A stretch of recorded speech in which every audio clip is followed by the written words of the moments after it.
بسم الله الرحمن الرحيم الحمد لله رب العالمين والصلاة والسلام على أشرف المرسلين سيدنا محمد وعلى آله وصحبه أجمعين. أما بعد السلام عليكم ورحمة الله. Inch'Allah, aujourd'hui on va parler des prières surérogatoires qu'on appelle nafila, c'est-à-dire ce qui n'est pas obligatoire, hein. Donc il y a deux sortes de prières. Donc deux sortes de prières, prières obligatoires, prières surérogatoires. Donc les prières obligatoires, elles sont au nombre de cinq, quotidiennes. En dehors de ces cinq prières quotidiennes, pour la majorité des savants, hein, pour la quasi-totalité des savants, majorité des savants, des écoles juridiques, à part ces cinq prières, il n'y a pas d'autres prières obligatoires. Ça, il faut bien le savoir, hein. Donc, sur certaines prières surrogatoires, il y a eu divergence. Mais pour vous dire là, l'ensemble, la majorité des écoles, des savants, etc., sont de l'avis qu'il n'y a que cinq prières obligatoires quotidiennes. Et le vendredi, la prière du vendredi pour les majeurs, les hommes majeurs, religieusement majeurs, les jeunes religieusement majeurs, pardon. Et à part ces cinq prières obligatoires, toutes les autres prières sont des prières surrogatoires, avec des degrés. Bon, il y en a qui sont très recommandées, comme ça, le witr, celui qu'on clôture avec les prières quotidiennes, comme l'Aïd, les prières de l'Aïd, etc. D'accord? Pour la majorité des savants, ces prières-là sont des prières surrogatoires, mais très recommandées. Très recommandées. Euh, donc voilà, les prières obligatoires, on en avait déjà parlé, les temps des prières obligatoires. Aujourd'hui, on va parler des prières surrogatoires. On va commencer par les mérites. Donc pourquoi les prières surrogatoires, hein? Euh, elles ne sont pas des prières obligatoires, et certaines sont très recommandées, d'autres sont recommandées, d'autres sont vraiment souhaitables, c'est bien de les faire, etc. Euh, D'abord, on va parler des mérites avant de dénombrer les prières obligatoires. Si vous avez des questions, vous pouvez m'interrompre au milieu, pas besoin d'attendre la fin du cours, hein. Vous pouvez m'interrompre au milieu pour poser la question. Euh, Avant de dénombrer les prières surrogatoires, sunna, ce que faisait le prophète sallallahu alayhi wa sallam, en dehors des prières obligatoires, ce que le prophète sallallahu alayhi wa sallam a recommandé de faire verbalement, mais que lui ne faisait pas souvent, mais il a recommandé de les faire. D'autres prières surrogatoires, mais libres, c'est-à-dire chacun peut les faire quand il veut, comme il veut, etc. Certaines prières surrogatoires sont temporisées, hein, à un temps précis. D'autres, le prophète sallallahu alayhi wa sallam ne les a jamais délaissées, ainsi de suite. Donc, il y a plusieurs sortes de prières obligatoires. Mais avant de les dénombrer, on va parler des mérites des prières surrogatoires. Donc, pourquoi les prières surrogatoires? Qu'est-ce que va gagner le musulman en faisant les prières surrogatoires, qui ne sont pas obligatoires? Il y a un hadith du prophète sallallahu alayhi wa sallam qui dit, donc, sachez que la prière compte parmi vos meilleures actions, déjà. Ça, après l'attestation de foi, après l'aqida, la foi en Allah subhanahu wa ta'ala, et, euh, et les actes de cœur, les, les actes physiques et de cœur aussi, hein, parce que la prière aussi, elle se fait avec le cœur, hein, c'est pas qu'un acte physique, c'est pas que des gestes, euh, parmi les meilleures actions du musulman, c'est la prière. Pourquoi? Parce que elle concrétise la servitude à Allah subhanahu wa ta'ala. Elle concrétise l'adoration d'Allah subhanahu wa ta'ala, le fait de faire cette prière-là, donc avec les gestes, avec le cœur, etc., en s'adressant à son Créateur, à son Seigneur. Cette prière-là, c'est le summum de l'adoration. C'est vraiment le top des tops des adorations. C'est de faire la prière. La prière, elle contient beaucoup de choses. D'invoquer Allah, évoquer Allah, lire le Coran, voilà, se prosterner, être en humilité devant Allah subhanahu wa ta'ala. Donc vraiment, la prière, c'est vraiment parmi les meilleures actions. Et les prières surrogatoires ont des mérites. Premier mérite, c'est que le musulman gagne l'amour d'Allah avec les prières surrogatoires. Il y a un hadith du prophète sallallahu alayhi wa sallam, il dit, Allah dit, donc c'est un hadith sacré. Un hadith sacré, c'est un hadith où c'est Allah subhanahu wa ta'ala qui s'adresse aux musulmans, mais c'est pas du Coran. Ce n'est pas du Coran. C'est le prophète sallallahu alayhi wa sallam qui dit, Allah dit ceci, Allah dit cela. C'est un hadith, ce qu'on appelle un hadith, une parole dite de la bouche du prophète sallallahu alayhi wa sallam, mais révélée par Allah subhanahu wa ta'ala. Et donc, avec les mots du prophète sallallahu alayhi wa sallam. Donc, le prophète sallallahu alayhi wa sallam dit, Allah dit, je déclare la guerre à celui qui se fait l'ennemi de l'un de mes pieux serviteurs. Wali, mes pieux serviteurs, wali ou mes alliés. Avec une autre traduction, c'est mes alliés. Wali, c'est un allié d'Allah subhanahu wa ta'ala. Mon adorateur ne se rapproche pas de moi par un acte qui me satisfait autant que celui que je lui ai imposé. C'est-à-dire, les meilleures actions que fait le musulman, ce sont les actions qu'Allah subhanahu wa ta'ala a imposées, obligatoires. C'est-à-dire, la prière obligatoire et n'importe quel acte obligatoire est mieux, est mieux qu'un acte surérogatoire. Ça, c'est sûr et certain. Pourquoi? Parce que l'adoration obligatoire, notamment la prière obligatoire, si la personne l'accomplit, si un musulman accomplit la prière obligatoire, il a un mérite et une rétribution chez Allah subhanahu wa ta'ala. Mais s'il ne l'accomplit pas, il peut provoquer la colère d'Allah subhanahu wa ta'ala sur lui. Et donc, il va accumuler des péchés. S'il fait la prière obligatoire, il a des mérites, des rétributions, on rentrera au paradis, etc. Si il ne l'accomplit pas, il y a un problème. C'est qu'il il commet un péché. Il commet même un très grand péché, celui qui n'accomplit pas les prières obligatoires. Et la prière surrogatoire, si la personne l'accomplit, elle a le mérite, elle a des rétributions. Et s'il ne l'accomplit pas, il ne prend pas de péché. C'est ça la différence entre la prière obligatoire et la prière surrogatoire. C'est pour ça qu'Allah subhanahu wa ta'ala dit donc dans ce hadith sacré que mon adorateur, mon serviteur, ne se rapproche pas de moi par un acte qui me satisfait autant que celui que je lui ai imposé. C'est-à-dire, il n'y a pas mieux pour se rapprocher d'Allah subhanahu wa ta'ala, pour être proche d'Allah subhanahu wa ta'ala, pour être parmi les alliés d'Allah subhanahu wa ta'ala. Il n'y a pas mieux que l'acte obligatoire, que la prière obligatoire. Il n'y a pas mieux que ça.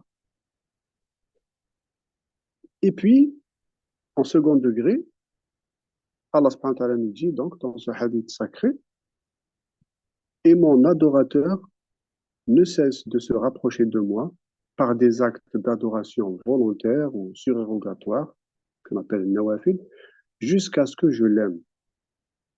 Donc, vous voyez, donc, premier acte obligatoire fait qu'Allah subhanahu wa ta'ala soit satisfait de la personne, du musulman. Pourquoi? Parce qu'il accomplit les actes obligatoires.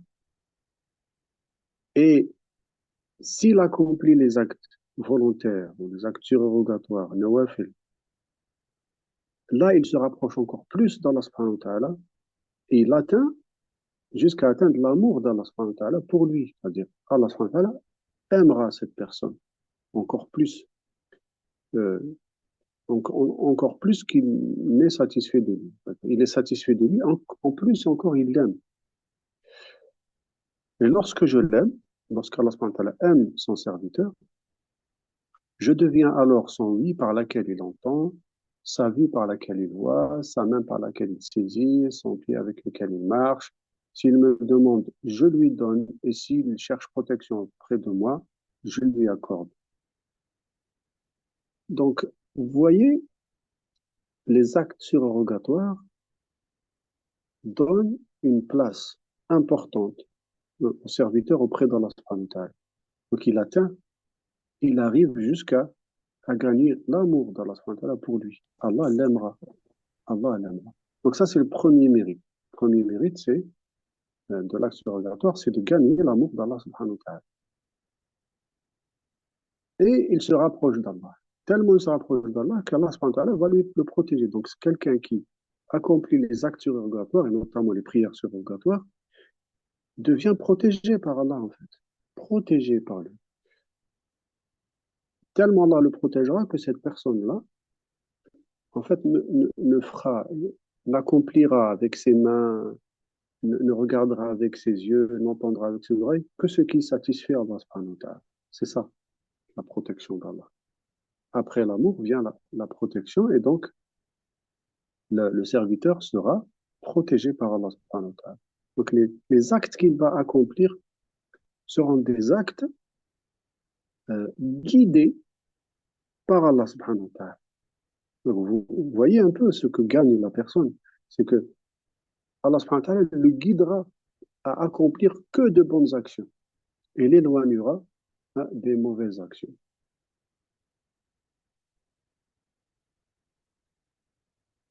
Alors, le fidèle n'est pas plus proche de son Seigneur que quand il est prosterné. Vous voyez ça, le fait de se prosterner, de faire des prières, ben, on est proche d'Allah subhanahu wa ta'ala. On est proche d'Allah. Si quelqu'un veut se rapprocher d'Allah, il fait la prière. Donc pourquoi? Parce qu'il va se prosterner. Et quand il se prosterne, c'est-à-dire il mettra sa tête sur le sol, c'est c'est la meilleure position que peut avoir un serviteur. Pourquoi? Parce que à ce moment-là, il est le plus proche d'Allah subhanahu wa ta'ala. Alors la prière surrogatoire sert à compléter les manquements qu'on peut avoir quand on accomplit les prières obligatoires. Quand on accomplit les prières obligatoires, parfois il y a des manquements. Peut-être pas, parfois on est un peu moins concentré, peut-être qu'on n'a pas fait la prosternation comme il faut, etc. Quoique la prière est valable, mais il y a peut-être des manquements. Peut-être une fois, j'ai un peu retardé sans la faire sortir de son heure, etc. Ou peut-être pour les hommes, on va dire, il ne va pas aller faire la prière en groupe à la mosquée, il la fera à la maison. Ce sont des petits manquements qui ne rendent pas la prière invalide, hein. Ce sont des manquements. C'est-à-dire la prière n'est pas si complète que ça. Ces manquements-là sont compensés par les prières surrogatoires, par ces actes volontaires. Le prophète sallallahu alayhi wa sallam nous dit, d'après Abu Huraira, la prière est le premier acte d'adoration sur lequel on demandera des comptes aux serviteurs d'Allah subhanahu wa ta'ala le jour de la résurrection. C'est-à-dire la première des choses qu'on va nous demander, c'est-à-dire on va rendre des comptes le jour dernier sur ce qu'on a accompli comme acte ou ce qu'on n'a pas accompli comme acte. Donc là, les actes d'adoration, les actes d'adoration, comme par exemple jeûner, comme donner sadaqa, comme plein de choses. En fait, on va rendre des comptes sur ça. Mais la première sur laquelle on va rendre des comptes, c'est la prière. Si cette dernière a été accomplie correctement, réussite et bonheur lui sont promis. Sinon, déception et échec l'attendent. Si sa prière obligatoire a été négligée, le Seigneur dira, voyez si mon serviteur a à son actif des prières volontaires, des prières surrogatoires, pour en compléter ses prières obligatoires. Puis, on agira de même avec le reste des œuvres. Donc, en fait, on va rendre des comptes sur les actes obligatoires, et notamment la première des choses, la première adoration sur laquelle on va rendre des comptes, c'est la prière. Les prières obligatoires. Est-ce qu'on les a accomplies à l'heure, etc., comme il faut? S'il y a eu des manquements, Allah subhanahu wa ta'ala demandera si ce serviteur-là a à son actif des prières surrogatoires. Et donc, les prières surrogatoires aident à compenser le manquement qu'on a dans les prières obligatoires. Alors, imaginez quelqu'un qui vient avec des prières obligatoires, mais pas si complètes que ça, mais sans prière surrogatoire à son actif. Comment fera-t-il pour compenser ça? Donc, c'est pour ça que Les prières surrogatoires sont importantes. Et s'il a des prières surrogatoires, beaucoup de prières surrogatoires, eh bien, ça compensera ces prières obligatoires, un peu négligées, un peu incomplètes, etc.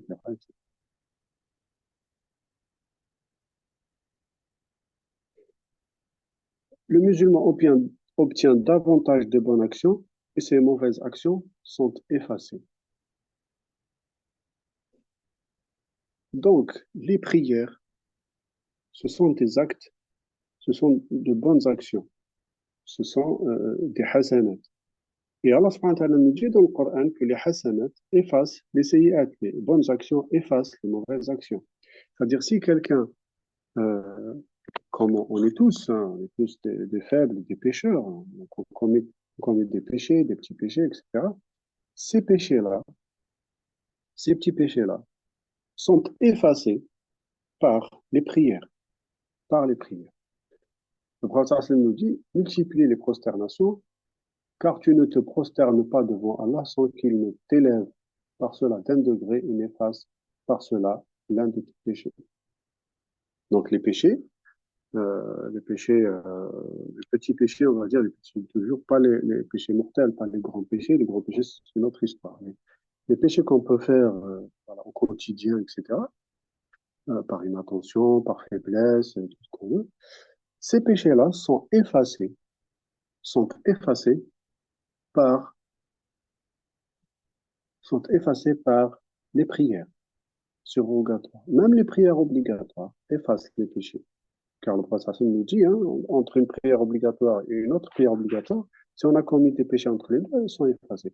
Alors imaginez, il y a encore des prières surrogatoires. Les prières surrogatoires effacent aussi les péchés. Donc plus on a de prières surrogatoires, plus on a d'actifs, hein, de hasanat, de bonnes actions qui effacent les mauvais.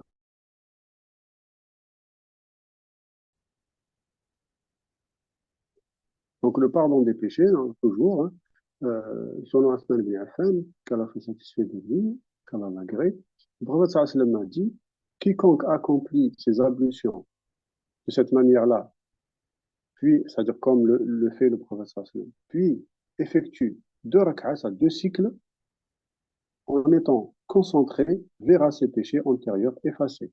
Hadith authentique, rapporté par Bukhari et Muslim.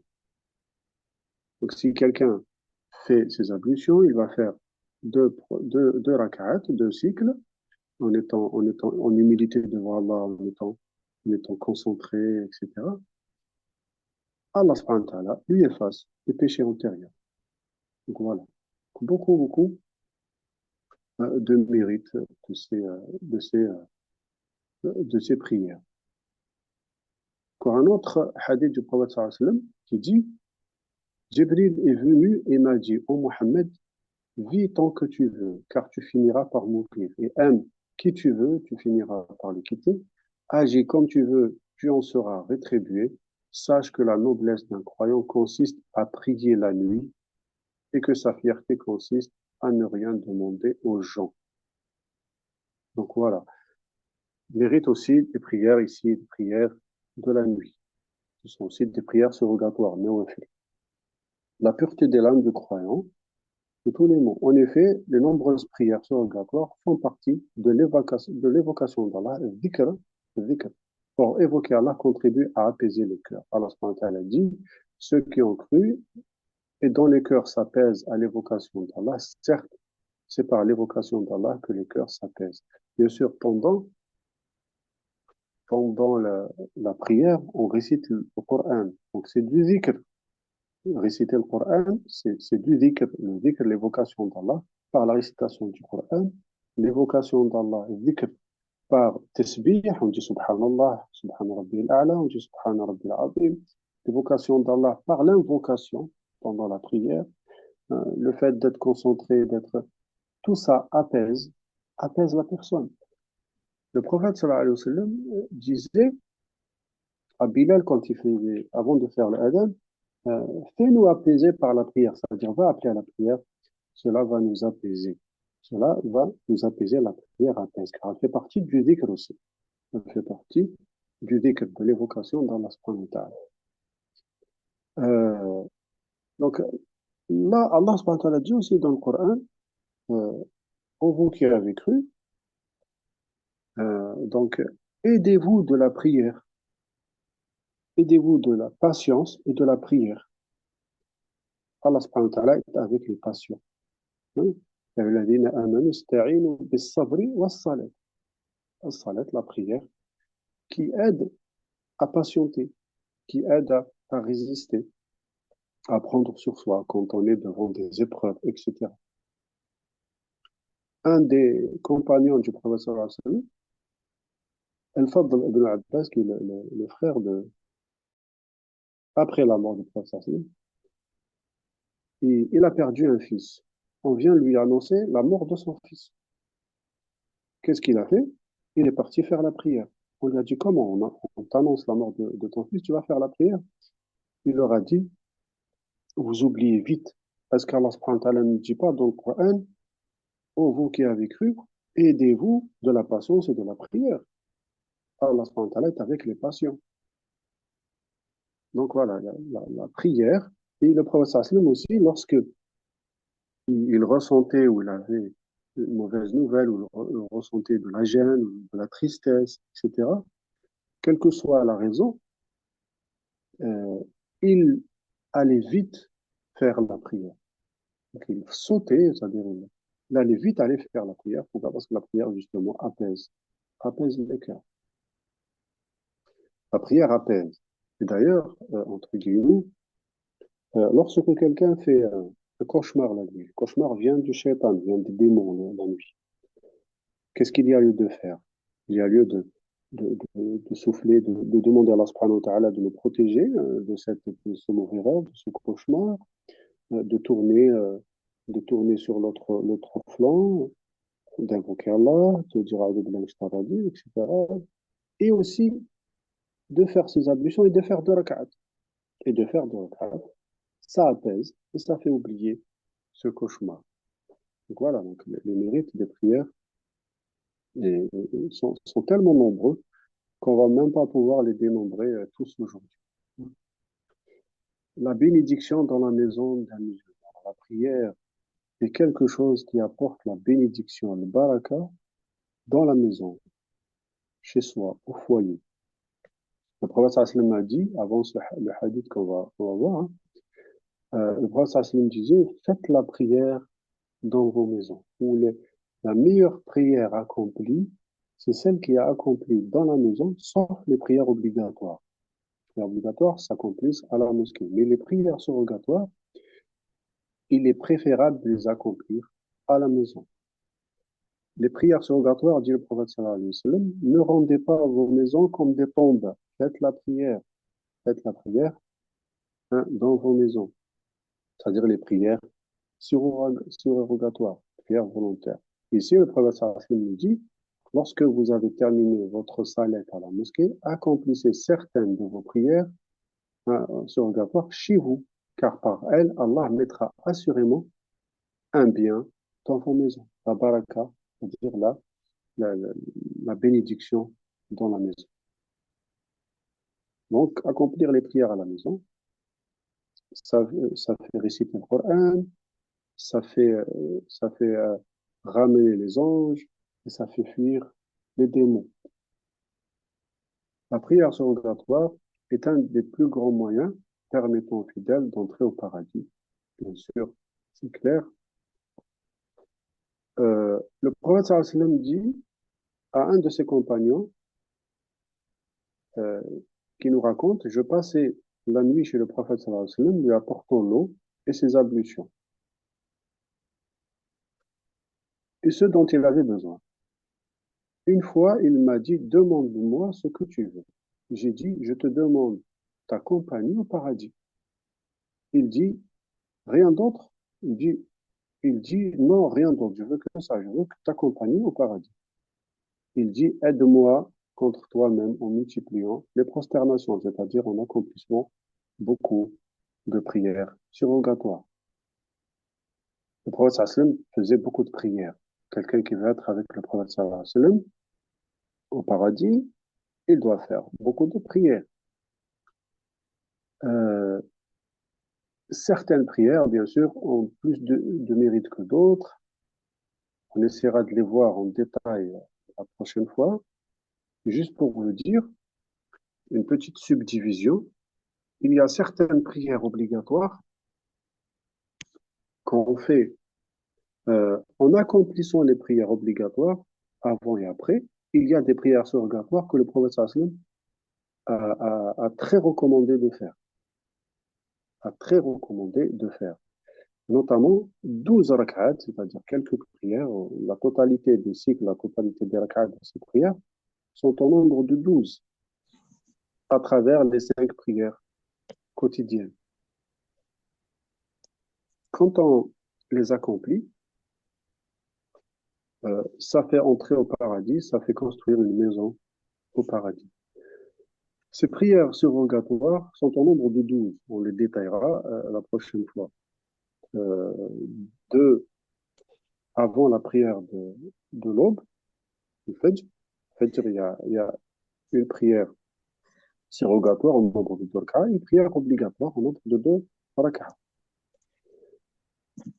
À la prière du Dohr, celle du milieu, il y a 4 rak'at, c'est-à-dire 4 cycles ou 2 prières de 2 cycles avant la prière du Dohr et 2 après. Donc ça nous fait déjà 4 et 2, 6 et 2, 8. On en a 2 aussi après la prière du Maghreb, après la prière du coucher du soleil. 2 rak'at aussi. Et on a 2 aussi rak'at après la prière de l'Isha. Donc ça nous fait 12 rak'at. Ces 12 rak'at-là sont très importantes. Le prophète sallam ne les a quasiment jamais laissées. Il les faisait toujours.